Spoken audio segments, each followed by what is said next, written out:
Jared Chan says, you claim hierarchies are efficient enough, yet you claim 99% of creative people get stuck at the bottom.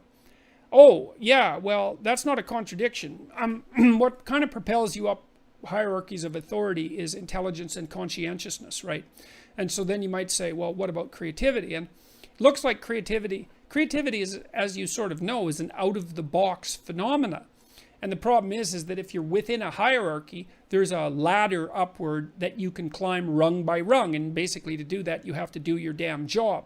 Now you might say, yeah, well, isn't creativity, necessary? And the answer to that is absolutely, but it's not that useful when you're at the bottom, because who the hell wants to hear your damn creative ideas when you're just starting out? You're just a pain in the neck. Even if you're right, even if you're brilliant, you're just a pain in the neck if you're creative at the bottom, because you're coming up with all these radical ideas that are going to shake up the structure of the hierarchy.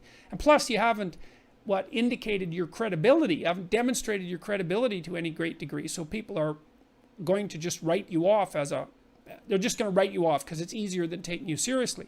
Now, the funny thing is that as you climb up the hierarchy, creativity becomes increasingly necessary until when you're at the very top, it's absolutely vital. And many companies suffer from the fact that they,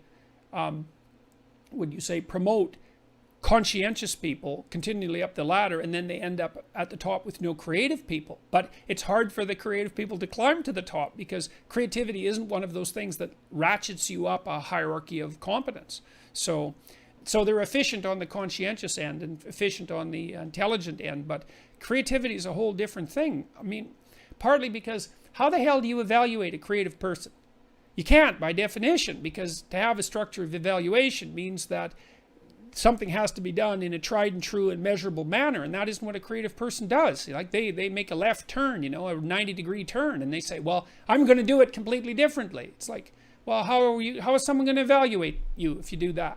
Now, you might be right, and creative people are often wrong, but sometimes and vitally dead right when no one else is. But it's really problematic. I mean, if you're a creative person, your best bet, I would say, is to discipline yourself and ground yourself in something relatively practical that will enable you to eke out some sort of living, and then to practice your creative endeavor on the side. You can head headlong into it and try to make money and be creative at the same time. But I'll tell you, man, my experience has taught me, and this is a lot of experience and a lot of watching, and it's not something I'm happy to say, is that it's very difficult for creative people to monetize their creativity. And most of the time it's an exercise in futility. So what you have to do is stabilize yourself in some sort of productive and traditional domain, and then use your extra time to work creatively and see if you can branch out that way. You can always try to start a small business too, or even a big business, but again, that's a high risk, high return proposition. And there's a technology that goes along with that too. You can't do that like a fool. You have to know what you're doing in order to do that. So